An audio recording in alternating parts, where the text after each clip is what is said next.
it's easier to be on like autopilot and just be driving or walking along life and doing what you got to do than be present or feeling life, because there's a lot of pain in life, and we often plan for times of joy or fun times. We look forward to those. And I was thinking about that, why are we always trying to do fun things? Why are we always like trying to make stuff happen? Why can't we just like enjoy life now, or whatever we're doing? And I think it's because life is painful. It's getting older. It's like developing new physical pains, mental pains, relationship strains. So we make activities that we look forward to that are fun to kind of get to places and get through time, so we don't have to focus on the hard part of life.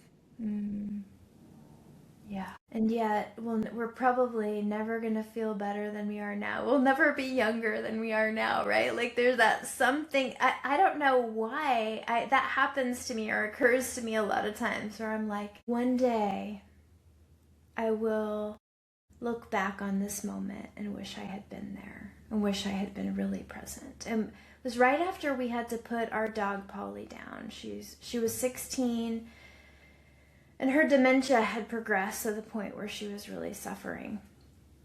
And I went to get burritos.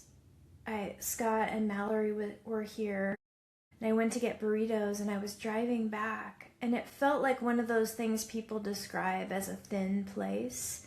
Like my spirit just felt so permeable. My heart felt so raw.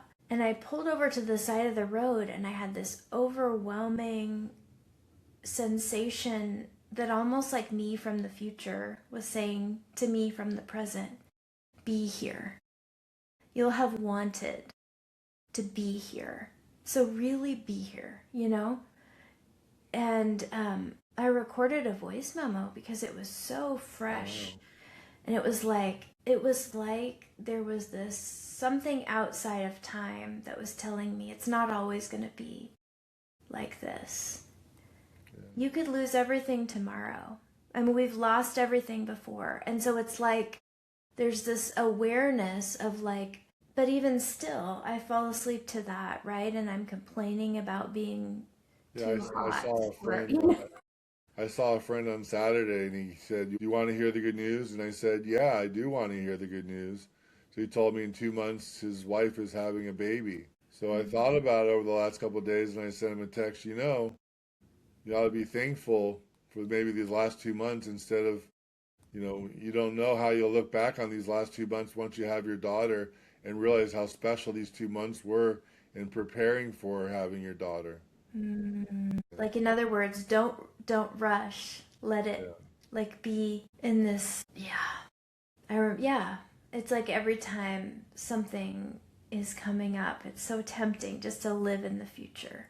You were saying like, and we're never getting younger. This is like the best we're gonna feel at this age. Well, that's what's cool about the movie. Everything goes backwards. He starts old, he ends up young. And so it gives you a real paradigm or a way to think about life the way we live it, because everyone except for him is getting older and dying, and he's getting younger.